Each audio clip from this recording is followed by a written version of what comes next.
Muy buenas tardes tengan todas y todos ustedes en este hermosísimo miércoles 8 de febrero, en una charla más, la segunda de esta cuarta temporada, con un tema de verdad impresionante que hoy invitamos a toda la comunidad, sobre todo mujeres, hombres que practiquen la maravillosa profesión de la docencia y bueno, en todas las otras áreas de intervención de las niñas y niños en el ámbito científico y que estén interesadas e interesados en su desarrollo.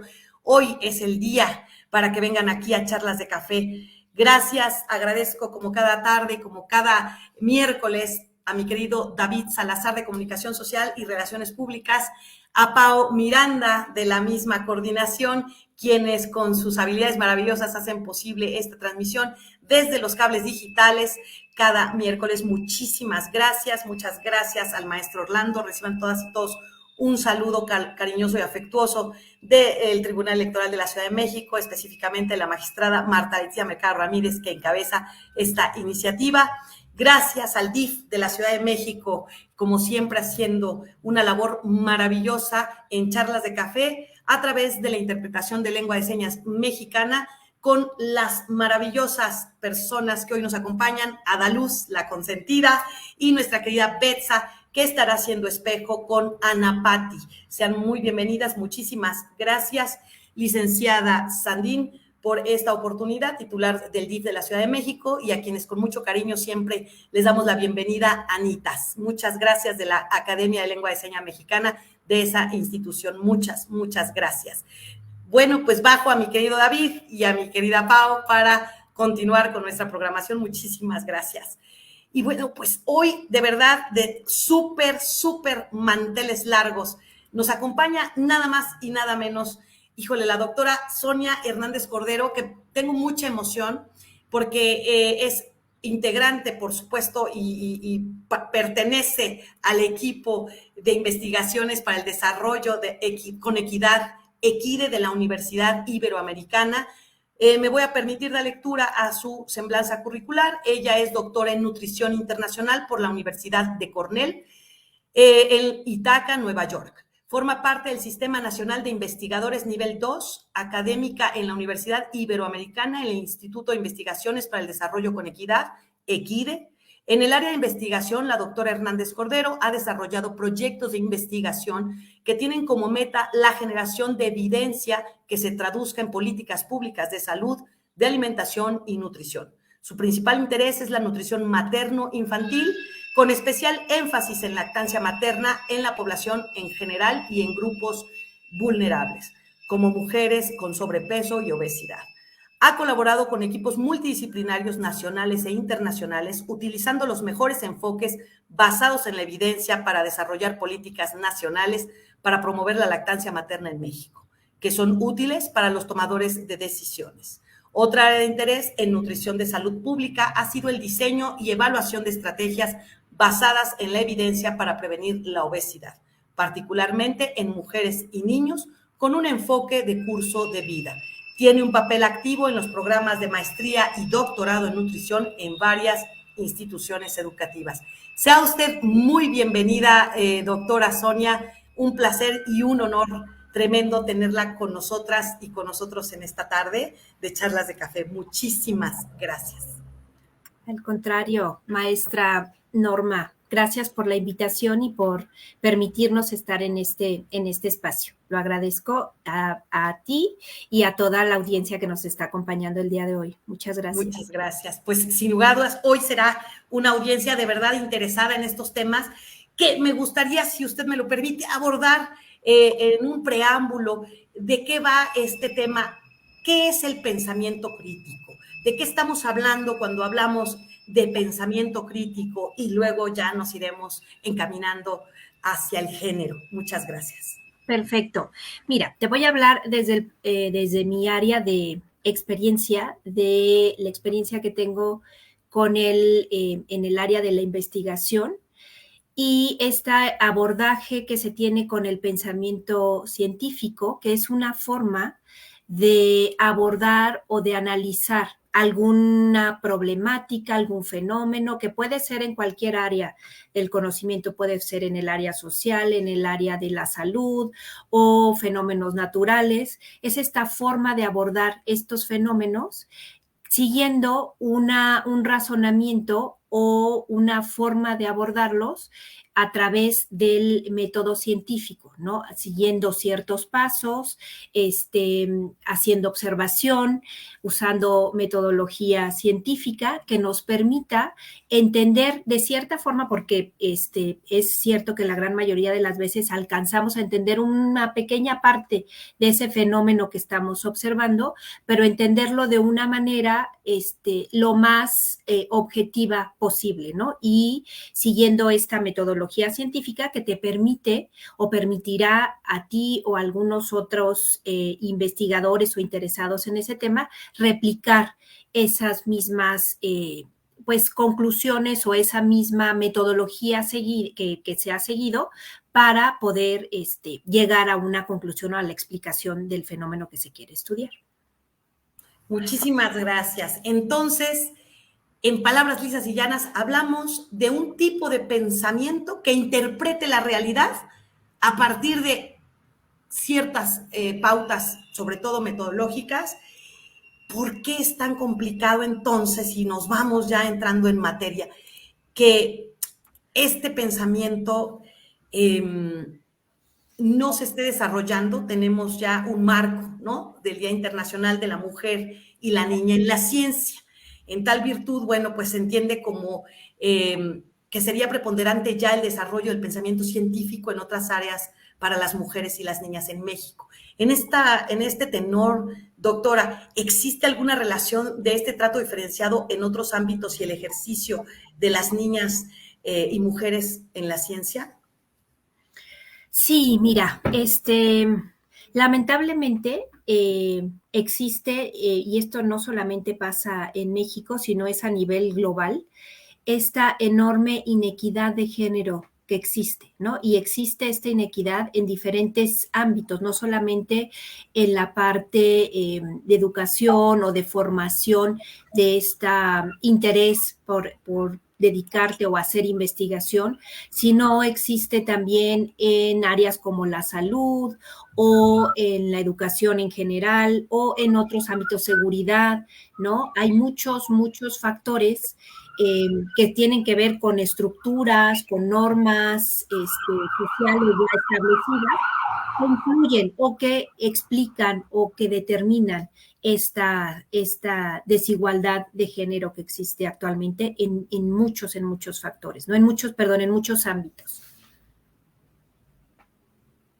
Indudablemente, doctora, sí, sigue siendo, yo creo que un tema que, si la audiencia me lo permite, seguiremos lamentando mientras no intervengamos. Voy a citar rápidamente a la doctora Julieta Fierro, quien hace unos meses nos comentaba aquí en Charlas de Café que mientras las mujeres no intervengamos en el desarrollo de actividades científicas, bueno, pues seguiremos sufriendo con el Papá Nicolau doloroso, seguiremos sufriendo con la mastografía dolorosa, con el uso de algunos artículos que nos provoquen malestares, ¿no? Porque finalmente seguimos siendo minoría en estos espacios de generación, no solo de creación de pensamientos y de ideaciones, sino también de generación de tecnologías pues, en beneficio de nosotras, las mujeres y las niñas.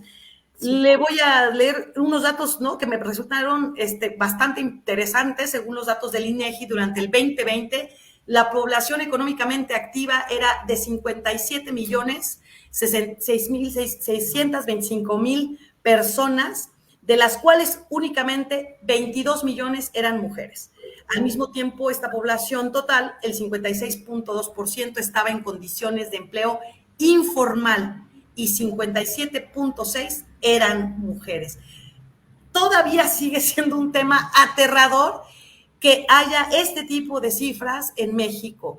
En muchos aspectos, evidentemente, todavía seguimos siendo relegadas a un lugar secundario, doctora, incluso cuando el aporte es equivalente o superior a colegas masculinos, hombres.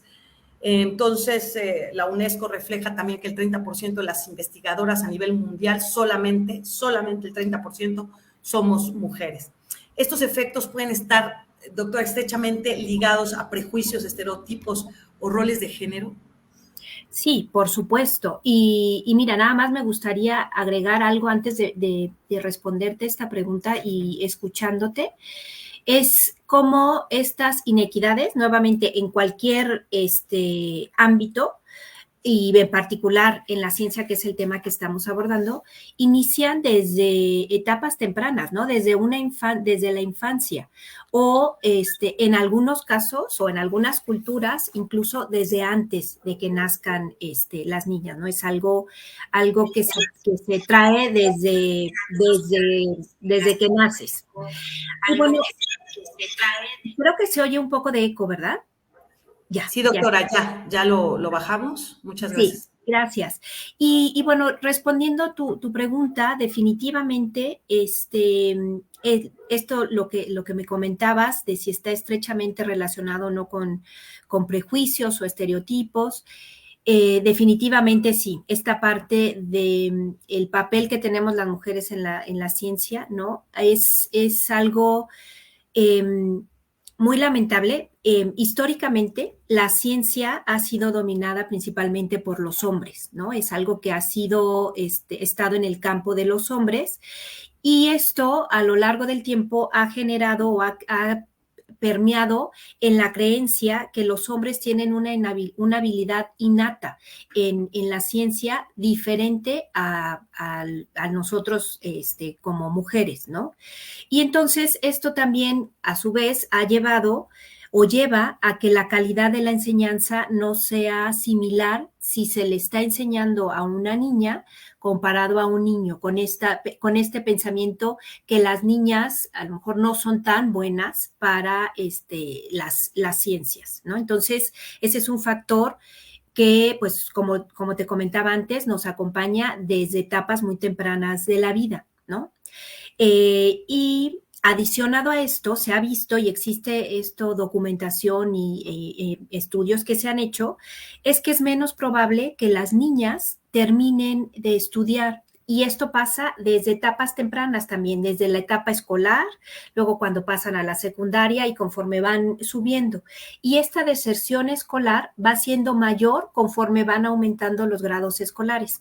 Entonces, puede ser que al inicio, en los niveles básicos, haya una proporción similar de niñas y niños, pero conforme se va avanzando en los grados educativos, hay una diferencia muy grande ya en la proporción de niños y niñas, de hombres y mujeres ya a la altura de formación profesional, que siguen estudiando o que terminan de estudiar, ¿no? Entonces, esta es en la parte de la formación, en la parte del estudio, ¿no? Por otro lado, también existen algunas carreras o profesiones que se relacionan más a cuestiones de las mujeres o al ámbito femenino, ¿no? Por ejemplo, las carreras que están dedicadas al cuidado a los demás, por ejemplo, en el área de la salud, principalmente enfermería, ¿no?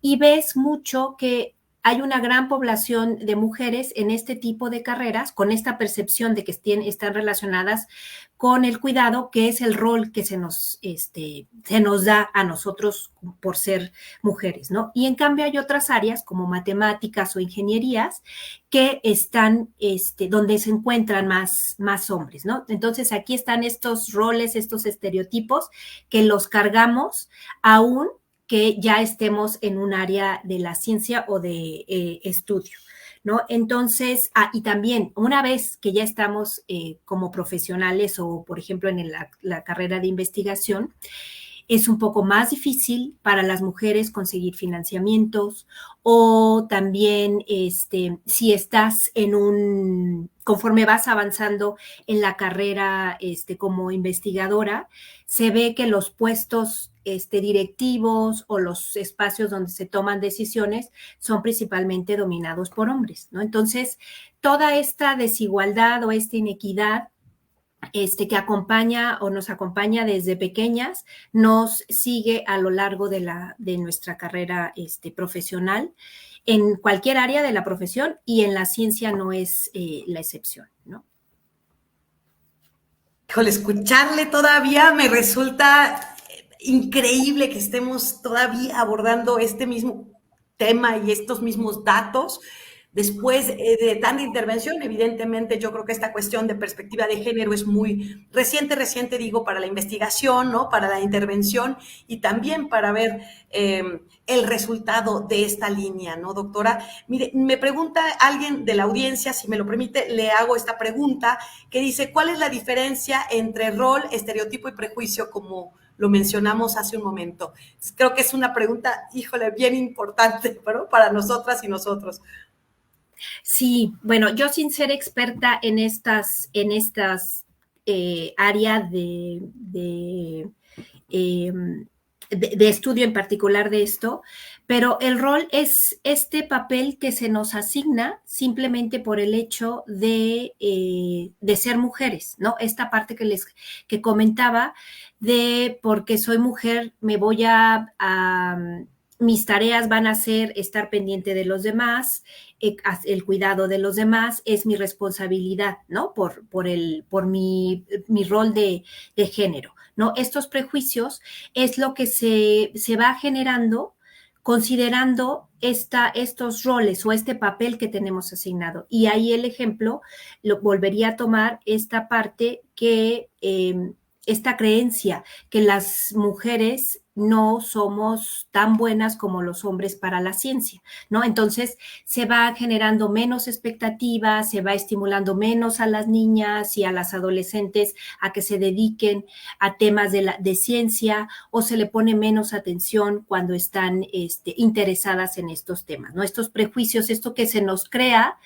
como una idea por las normas o lo que se considera que es lo adecuado o lo normal dentro de una sociedad, ¿no?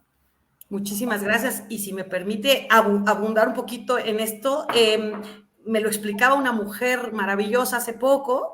Me decía, mira, para que quede muy, muy claro, el rol es la actividad, ¿no? A la que te impone la sociedad, ¿no? Crianza, o sea, todo lo que tenga que ver con verbos. Y prejuicio son todo lo que tiene que ver con apariencia, ¿no? Estereotipos, todo lo que tiene que ver no con el hacer, ¿no? Sino con el deber ser. Entonces era como, me quedaba a mí muy claro, ¿no? Si eres mujer, entonces un rol es madre, ¿no? Un prejuicio podría ser casarse, ¿no? O estar casada, o el deber ser sería ser noble o ser amorosa, ¿no? Y bueno, pues me parece que va muy, muy claro cuando a mí me explican rol, verbo, ¿no? Todo lo que tenga que ver con la acción que nos impone la sociedad, que además sigue siendo, insisto, un tema todavía de estudio y de muchas adecuaciones, doctora, muchas que necesitamos mucho más intervención.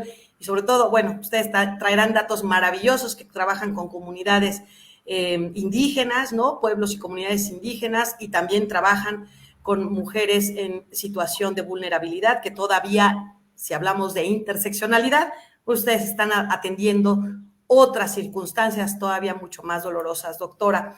Y sabemos que por razones históricas, culturales, políticas, económicas y sociales, las mujeres hemos sido subrepresentadas, ¿no? En la investigación científica. Es decir, no se nos ha tomado en cuenta ni siquiera como creadoras del conocimiento. Platicaba con la doctora Fierro ahora que digo esto, pues que en los años ella era la única mujer, ¿no? Que trabajaba en el tema de la ciencia en ese tiempo.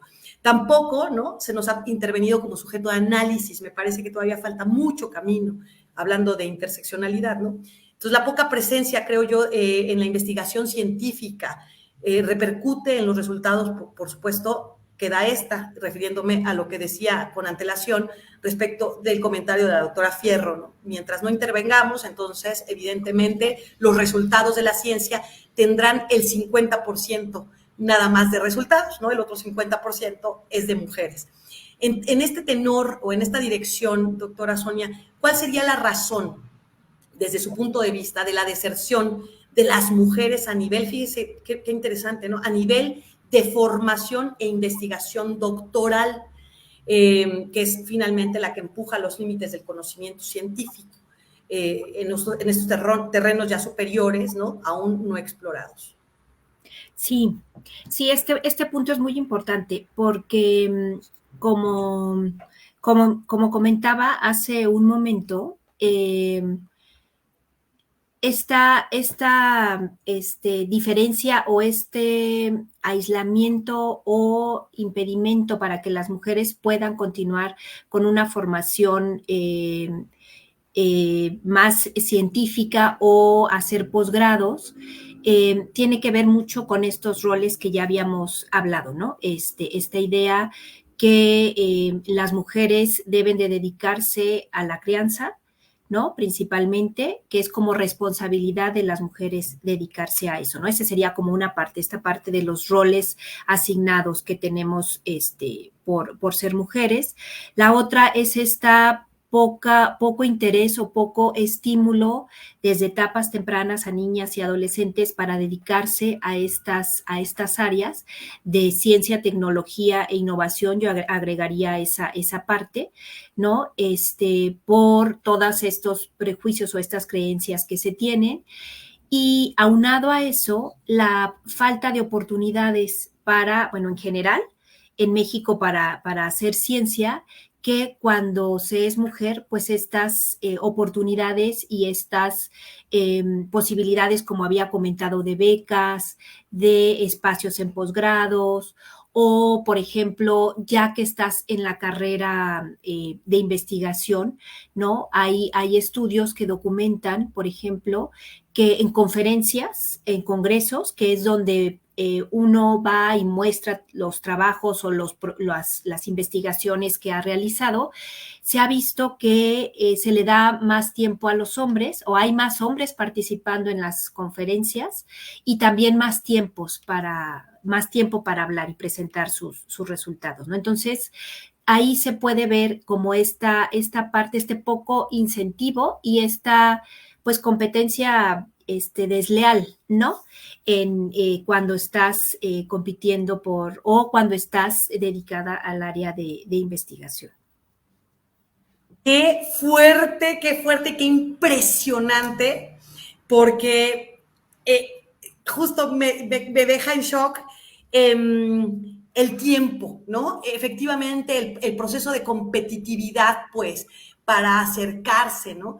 Me viene a la mente dos ejemplos muy claros, ¿no? El Tribunal Electoral de la Ciudad de México, 5 mujeres en 21, 22 años ya de apertura es tremendo, pues, y me refiere mucho a estos temas que usted menciona muy acertadamente, donde no se consideraba, ¿no? O no se tenía con mucha claridad la capacidad de la mujer y siempre se argumentó en un momento dado, y no sé, sigue sucediendo por lo que puedo ver, el tema de la crianza, ¿no? La maternidad, esta devaluación que sufrimos de manera pues tácita, ¿no? Prácticamente en cuanto la mujer decide tener un proceso de maternidad, pues pierde no sé cuántos puntos, ¿verdad? En materia científica. Entonces, ¿usted considera que estos efectos terribles, ¿no? Donde las mujeres no llegan a alcanzar un doctorado, ¿no? Tiene afectaciones sociales graves, es decir, ¿cuáles serían? Me queda claro que las hay. Más bien, desde su perspectiva, ¿cuáles serían estas afectaciones sociales, ¿no? De que no estemos incursionando en estos espacios de creación de conocimiento. Gracias, doctor.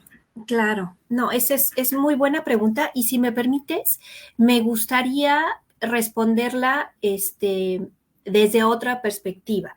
Más bien, en lugar de ver el costo, me gustaría abordarlo de por qué debemos abordar el tema de la ciencia con una perspectiva de género, ¿no? Que indirectamente estaré respondiendo esta parte de los costos, ¿no?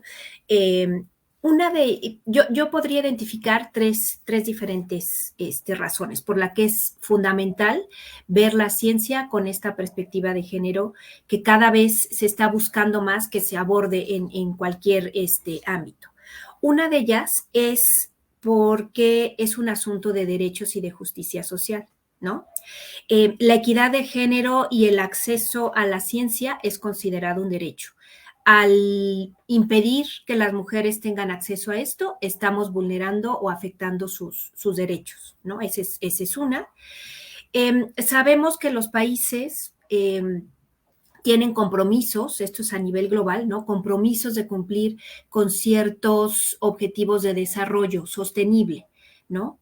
Y si los países quieren alcanzar el desarrollo sostenible, se requiere de la ciencia y de la ciencia se requiere también científicas y científicos, ¿no? Que me lleva al tercer punto, que sería, si queremos alcanzar ese desarrollo sostenible, es indispensable abordar las problemáticas y los fenómenos que se estén estudiando con una perspectiva multidisciplinaria y con diferentes perspectivas, que es algo que aportan las mujeres. Nosotros como mujeres tenemos una perspectiva, un abordaje y ponemos en prioridad diferentes aspectos. No quiero decir que si mejor o peor, simplemente diferentes que como lo abordan los hombres. Y retomo tu comentario, ¿no? Se tiene el 50% del conocimiento que viene de parte de los hombres. Falta esta perspectiva que tenemos desde el ámbito de como mujeres para tener un abordaje más pues complementario y más completo, ¿no? Entonces nos va a permitir tener un mejor desarrollo y un desarrollo sostenible. Entonces eso creo que esas las razones por las que es fundamental tener esta perspectiva de equidad de género en temas tan importantes como la ciencia. Y creo, además, doctora, que es bien atinada y acertadamente decía, un tema de derechos, ¿no?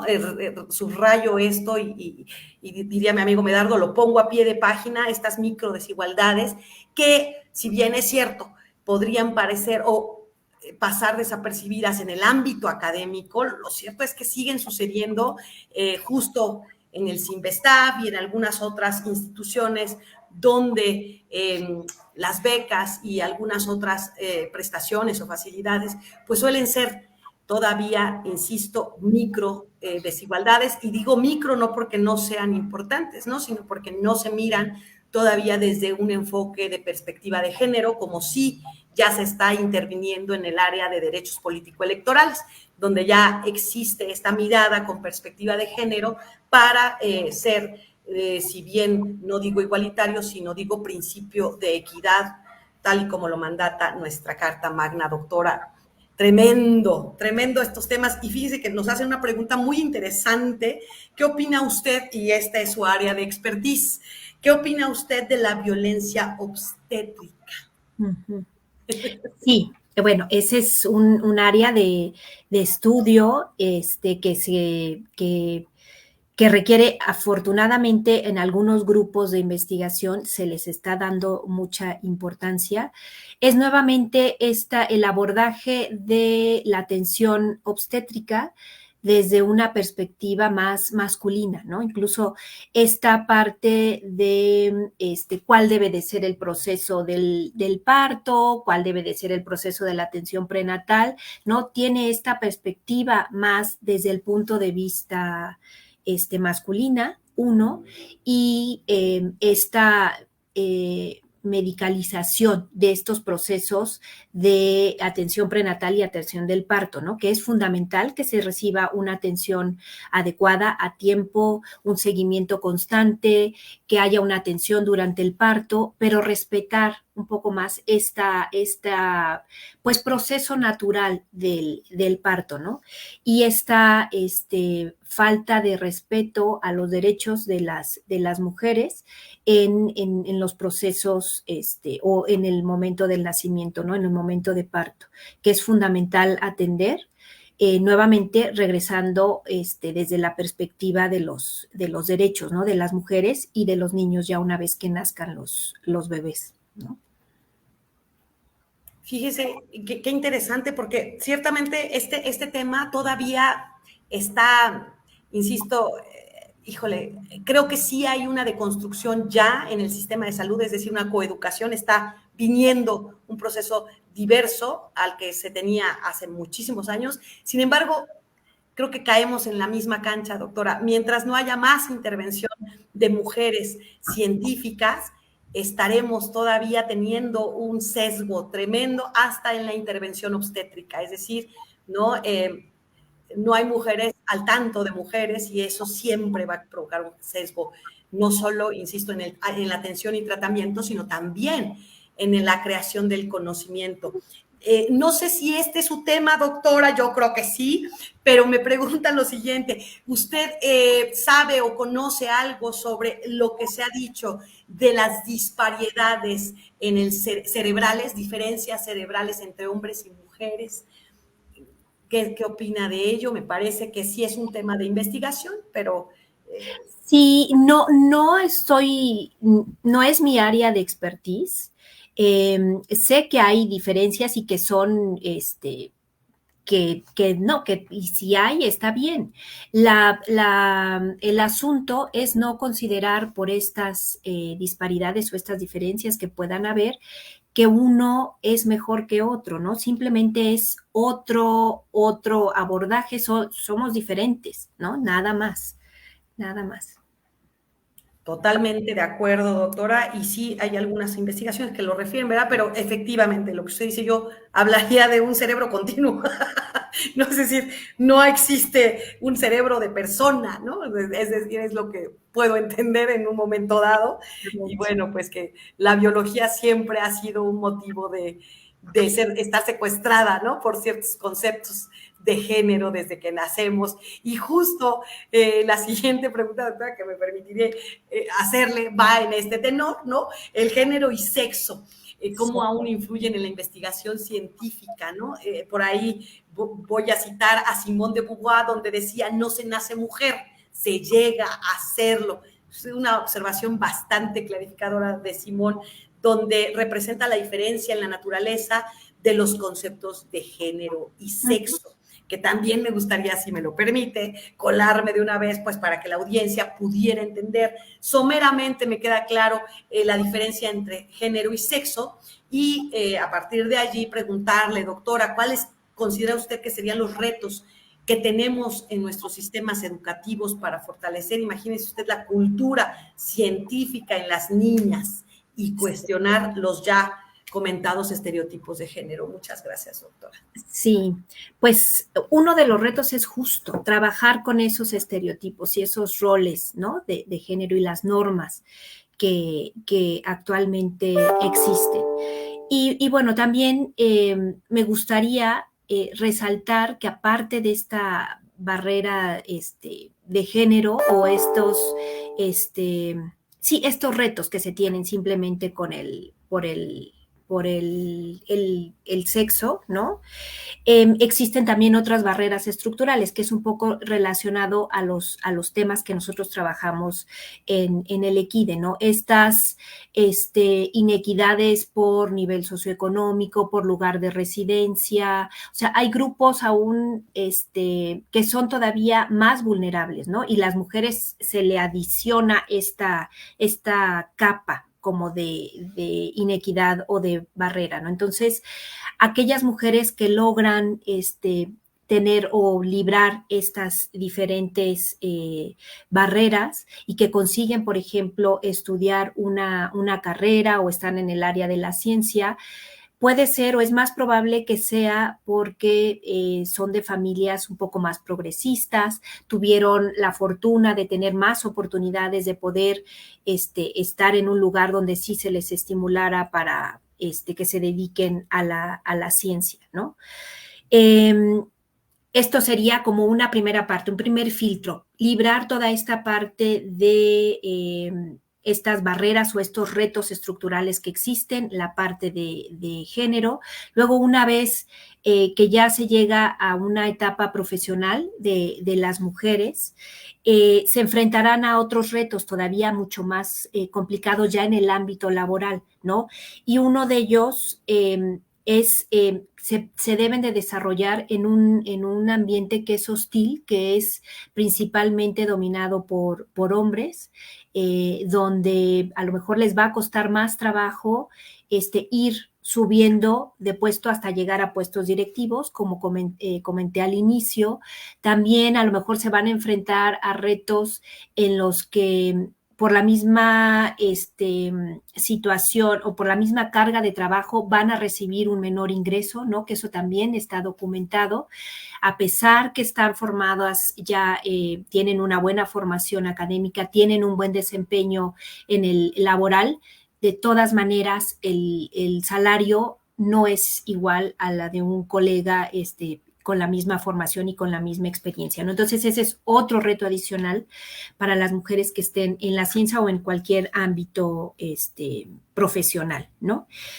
Y creo que, como les había comentado, estos retos o estas barreras se van enfrentando a lo largo de la vida, desde que se nace en la escuela, cuando estás en la carrera, cuando estás en el ámbito profesional, si quieres seguir estudiando después, y luego el competir por financiamientos y todo lo demás. Entonces son muchísimos, muchísimos retos a los que hay que enfrentarnos como sociedad, ¿no? Para poder pues disminuir estas inequidades. Me hizo recordar dos eventos personalísimos, doctora, que si me lo permite lo comparto. Uno es una aportación que estaba teniendo una servidora vamos, fuimos convidados a participar para presentar un proyecto de investigación y iba yo acompañada de mi esposo.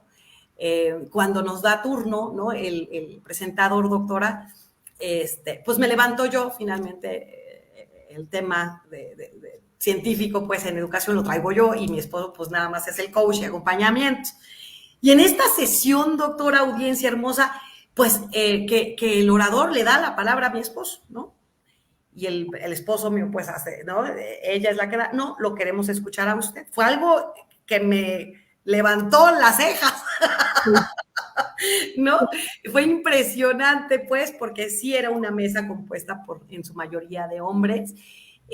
Sí, después la oímos a ella, ¿no? No, es que dijo, yo no traigo el tema, lo trae ella, entonces, no, yo vengo acá nada más de chalán. Y evidentemente no se me dio la palabra y nos retiramos del espacio. Es así como suceden ciertas cosas, aunque no se crean, pues es muy difícil, ¿no? Y por otro lado también me hacían el comentario, pues hace un momento, de si este prejuicio, ¿no? De estar ciencia igual a niña o a mujer fea, ¿no? Hay pues yo no sé cómo llamarle, doctora, este andamiaje, este puente que se tiene. Decían, pues, cómo desmontar también esta parte de la apariencia, ¿no? Porque se ha dibujado mucho históricamente, ¿no? A mujeres, pues, ¿no? Con los cabellos como Einstein, ¿verdad? Entonces, este prejuicio y este estereotipo para ir como enmarcando bien, donde las mujeres que nos podemos dedicar a la ciencia, ¿verdad? Pues no podemos o no debemos o en su mayoría no tienen a par con la belleza. Doctora, ¿usted tiene alguna experiencia de ese tipo o de entre sus alumnados? ¿Se refleja algo así? Ay, no, afortunadamente no, pero sé que es muy común, o sea, lo que comentabas, ¿no? Que definiste muy bien estos estereotipos, ¿no? O que si te dedicas a la ciencia es porque no estás casada, o porque no quieres tener hijos, o porque no vas a tener hijos, o en el momento que tengas hijos, tu carrera ya no vas a poder continuar con la carrera, ¿no? Que es un poco más complicado, sí, ¿no? Y que se requiere como mucho, mucho apoyo, mucho desarrollo de políticas que faciliten que las mujeres que estemos en el área de la ciencia, pues tengamos las opciones para continuar con nuestra carrera, formación, con nuestro desarrollo profesional y también ser madres y porque es algo, si así lo desean las mujeres, es algo que así quieren, ¿no? Que quieren hacer. pero sí, totalmente de acuerdo contigo con estos estereotipos y estas, pues sí, los prejuicios, ¿no? Estas ideas de que si te dedicas a la ciencia solo te dedicas al trabajo y eres una amargada y demás, ¿no? Entonces, sí. Sí, sí, me decía una pequeña, mi línea de investigación, doctora, es la sobredotación intelectual, y me decía una pequeña a los 5 años, que me acabo de reencontrar hace poquito, 5 o 6 años, me decía, es que a mí me da miedo ser científica porque no quiero ser fea, y realmente lloraba, pues. Sí, claro. ¿No? Se le salían así las lágrimas porque decía, es que yo no quiero ser fea, maestra. Y bueno, ¿no? Finalmente no solo es hermosa, sí está practicando no solo ciencia, muchas otras cosas más. Entonces, bueno, eso, doctora, era nada más un comentario aquí entre nos. Doctora, pues sabemos que la igualdad formal, bueno, pues refiere también a la normatividad, ¿no? Mientras que la sustantiva implica poner en práctica esta normatividad. Es decir, representa en muchos sentidos, para quienes la audiencia nos está escuchando amablemente y no entienda esto de igualdad formal y sustantiva, bueno, pues la formal pues es lo que está escrito, y la sustantiva ya es el acceso al mismo trato y oportunidades para el reconocimiento, goce y ejercicio de los derechos humanos y libertades fundamentales como mujeres y niñas. Por razones históricas también, pues ya lo hemos dicho, ¿verdad? El quehacer científico de la mujer se ha visto, y no solo diría yo en desmedro, ¿no? Sino diría invisibilizado en relación con la participación masculina en la investigación, como hemos estado conversando con la doctora Sonia. Entonces, en un contexto, doctora, prospectivo hacia el futuro, ¿no? Estamos aquí tratando de mirar más allá e incentivar a quienes nos están escuchando, hombres y mujeres, para que impulsemos más mujeres, niñas, a la ciencia, ¿no? Al quehacer científico, al amor a la ciencia. ¿Cómo se podría incorporar esta perspectiva de género, como usted lo ha referido, un método interseccional o una práctica de interseccionalidad, equidad, igualdad para el derecho al desarrollo de las mujeres y niñas en la ciencia, doctora? Sí, creo que esta pregunta es fundamental y es muy importante, porque es como el ponernos ya en acción, ¿no? ¿Qué se va a hacer? ¿Qué podemos hacer nosotros como sociedad, ¿no? Creo que mucho está en nuestra cancha. Otras cosas que se requieren más, ahorita me voy a referir a qué me refiero, pero creo que uno de los pasos, uno muy importante, es algo que ya están haciendo ustedes, que es poner en la mesa estos temas, ponerlos en discusión, difundirlos y hacerlos visibles, estas problemáticas, ¿no? Y estos asuntos que se tienen que resolver. Ese sería como uno, socializar, dar a conocer esta problemática, ¿no? Ese sería uno. Otro que creo que es muy importante es, además de comentarlo, medirlo, o sea, estudiarlo, ver, poder visibilizar ese problema ya con datos duros, ¿no? Tener estadísticas, la información que se recolecte y se analice con esta perspectiva de género que mencionaba, tener datos para mujeres, datos para hombres, desagregada la información que permita entonces decir dónde está el problema, ¿no? Estos datos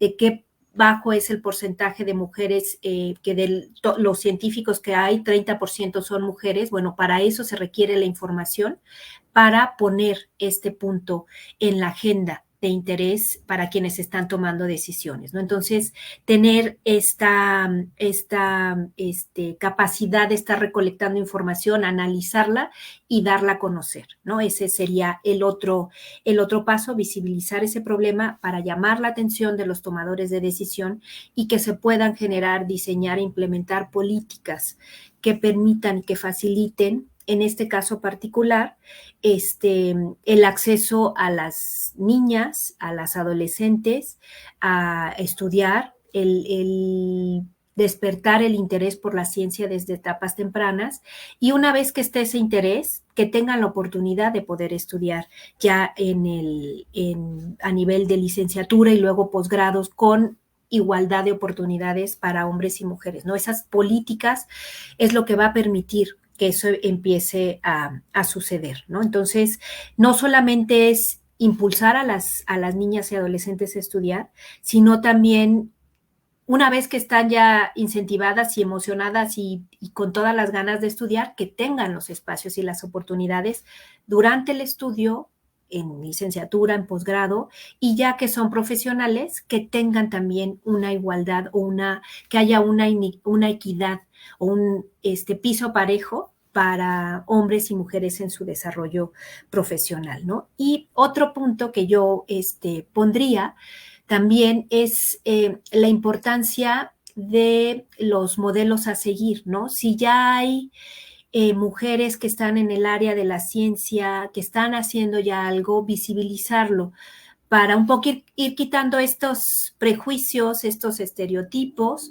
que se puede hacer ciencia, que las mujeres podemos hacer ciencia y que sea algo que las niñas y adolescentes vean como algo factible y algo a lo que puedan aspirar, ¿no? Entonces, creo que hay mucho por hacer, como decía, mucho depende, algunas cosas dependen de nosotros como sociedad y otras dependen de los tomadores de decisión y de quienes implementen políticas y de nosotros como sociedad civil también exigirlo, ¿no? Exigir ese tipo de acciones.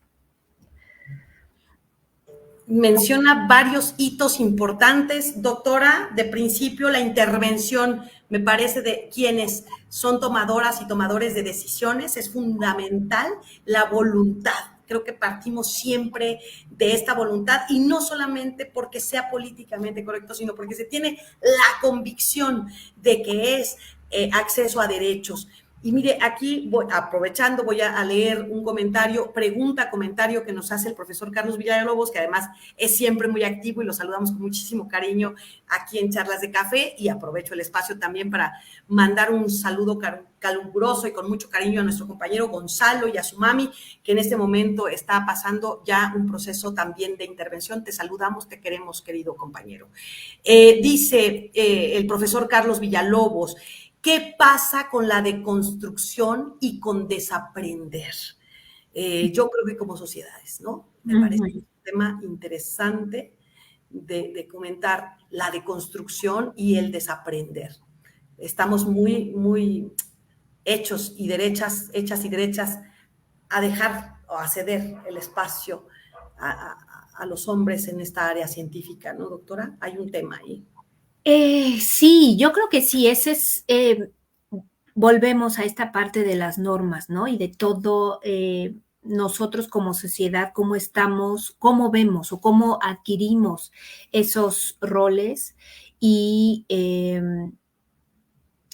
sí, no, o sea, no es un cambio que se va a dar de la noche a la mañana. Yo creo que debemos de ir contribuyendo, nosotros como sociedad a ir modificando o ir en esa deconstrucción, como comentaba, de ir modificando estos roles, esta visión, que para eso, por ejemplo, nos pueden ayudar estas políticas o estas acciones o estas intervenciones que ayuden en cierta manera a ir modificando temporalmente posiblemente o de manera no tan profunda esto que se necesita cambiar para que con el tiempo nosotros como sociedad lo vayamos cambiando, que yo creo que va a llevar incluso generaciones, ¿no? Para que se pueda alcanzar esos cambios, pero hay que empezar, ¿no?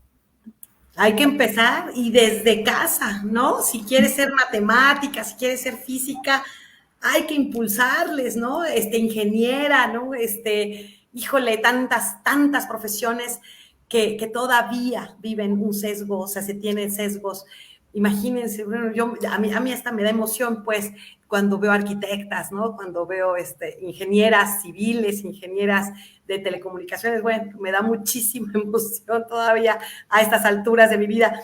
Nos pregunta alguien de la audiencia, ¿qué piensa usted? Fíjese qué bonita pregunta y no se me hubiera ocurrido, doctora. ¿Qué piensa usted del lenguaje incluyente, ¿no? Que sabemos que ahora es neutro, incluyente y no sexista. ¿Cuál es su apreciación a esta nueva forma de comunicarnos? Yo creo que es necesario, no lo es todo, No lo es todo, porque creo que con incluirlo no se está solucionando este problema de fondo de la inclusión, pero creo que nos hace consciente la importancia de la inclusión, ¿no? Y al empezar a utilizarlo, este, poco a poco, como se diría coloquialmente, te va cayendo el 20, ¿no?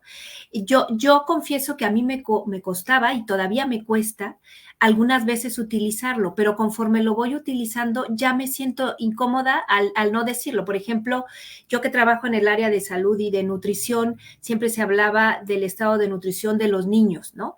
Y empecé a usar de niños y niñas o de las y los adolescentes y me costaba usarlo, lo voy a confesar, pero conforme lo fui utilizando ya hasta me siento rara cuando no lo oigo, ¿no? Y sé que hay todavía algunas cosas que se me pueden escapar y que yo creo que a todos nos pasa, pero te vas haciendo consciente y creo que es un inicio, hablando de que hay que empezar, puede ser un inicio. Reitero, no es la solución porque hay más cosas estructurales y más cosas de fondo, pero este es un lugar donde se puede iniciar, ¿no? Doctora, nos hacen otra pregunta que también me parece sumamente interesante y dice, ¿por qué el proceso de menstruación se aborda desde un prejuicio tan grande? ¿Considera usted que sí tenemos todavía este hito? Yo, yo desde mi perspectiva sí lo considero, pues que todavía aún, ¿no? Las mujeres esconden la toalla sanitaria y tienen como estos temas. Digo, me dio mucha curiosidad y me pareció muy acertado la pregunta porque usted finalmente está en la rama de la salud y la nutrición y bueno, quizás tenga alguna experiencia que nos pueda compartir. Muchas gracias. Sí, yo creo que es por cómo se ha visto esto como cuando se está explicando, por ejemplo, en la escuela a los niños y a las niñas el proceso de desarrollo, eh, por lo regular se tendía como a separar a los hombres cuando se iba a hablar de temas de los cambios que ocurrían en la mujer, ¿no? Desde ahí se está poniendo como esta parte que es algo que se debe de ser discreto, que se debe de ocultar, ¿no? Y se le da esta imagen que a lo mejor, pues sí, es algo que no puedes, que no debes de estar, mencionando, ¿no? Creo que eso está cambiando poco a poco, pero nuevamente todos estos cambios o estas costumbres y pues estas normas que se tienen, lleva tiempo para modificarlo, ¿no? Pero sí, creo que eso ha empezado a cambiar, no estamos todavía, o sea, donde sería lo ideal estar, pero hay por ahí algunos cambios en eso. Es que todavía tenemos estas, yo diría, latinoamericanidades, ¿no? Porque es un tema de verdad de muy, muy Latinoamérica. Estas cuestiones, diría yo, pudorosas, ¿no? Pudorosas. Hay muchos temas pudorosos. Recuerdo que empezó el cambio de la lactancia, ¿no? Hace 5 años aproximadamente que hay una lucha de mujeres, sobre todo feministas, ¿no? Que han luchado por decir, bueno, la lactancia es un proceso natural y tengo derecho a lactar, ¿no? A lactar a mi hijo, a mi hija en los espacios públicos, ¿no? Antes era un tema de chin, ¿no? Pues no tengo dónde y no hay dónde y no hay tal. Y, era una cuestión difícil. Doctora, qué maravilla de charla, de café. La verdad es que creo que yo me voy con mucho más preguntas que respuestas, mucho más interés sobre todo por reforzar, por animar a niñas en espacios educativos, docentes, si nos están viendo de todas las áreas, un reconocimiento al Instituto Politécnico Nacional, que hoy está abriendo más espacios también a las mujeres. Finalmente es un gran generador de científicas y científicos en nuestro país y bueno, parece que ya están equilibrando sobre todo estos puestos de decisiones y he estado leyendo muy de cerca las acciones que lleva realizándose en el Politécnico Nacional, que me parece un buen campo de investigación, doctora, se lo paso al costo, ¿verdad?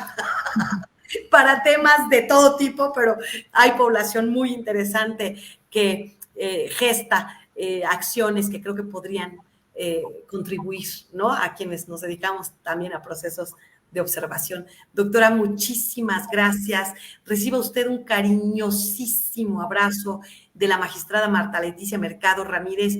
Crea usted que ella, sobre todo, es una mujer impulsora, ¿no? Un ejemplo también de mujer en poder, ¿no? En poder de decisión, si bien es cierto que el derecho no lo aceptan mucho en la rama de la ciencia, pero por supuesto que tiene su rama científica y claro que tiene espacios allí mismo. Entonces, créame que para nosotros es un honor tenerla con nosotros. Se despide también la licenciada Anabel Arellano, directora del Instituto de Formación y Capacitación. Muchísimas, muchísimas gracias. Una frase, un comentario, doctora, con el que guste cerrar su espacio. Y bueno, además de dejarle las puertas abiertas al 100% en Charlas de Café y en el Tribunal Electoral de la Ciudad de México, por supuesto. Muchas gracias. Yo creo que la frase es,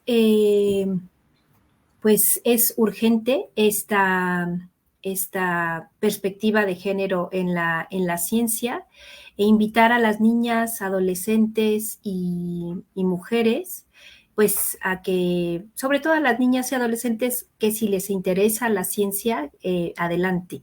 O sea, hay mucho por hacer y y bueno, lo que comentaba hace un momento, tenemos que iniciar, hay que sean las impulsoras de pues sí, esta forma de abordar la ciencia y en donde haya igualdad de género. Muchas, muchas gracias, doctora. Quiero hacer un reconocimiento especial, si me lo permite, a nuestra querida Ana Patti. Muchas gracias, Ana Patti, porque ella es de la comunidad sorda, es integrante de la comunidad sorda. En este momento ella ha estado interpretando en una metodología que ya se conoce, pues, denominada espejo. Y Betsabe ha estado haciendo espejo con ella, nuestra querida Betsa. Bueno, pues Ana Patti, te felicito, te agradezco mucho, mucho, mucho por este esfuerzo que haces por incluirnos en tu mundo. Gracias, Ana Patti, gracias de corazón. Muchas gracias a todas y todos. Gracias, David, gracias, Pau. Doctora, en algún punto nos tendrá que compartir en otra ocasión, si usted me lo permite volverla a invitar, ¿verdad? Sobre temas justo que abonen al conocimiento más en términos de nutrición, en materia de nutrición, en materia de salud, también para mujeres y para hombres, que finalmente, bueno, pues es una perspectiva más de pro persona. Y asimismo que nos cuente su historia después, cómo pudo tener acceso a un doctorado.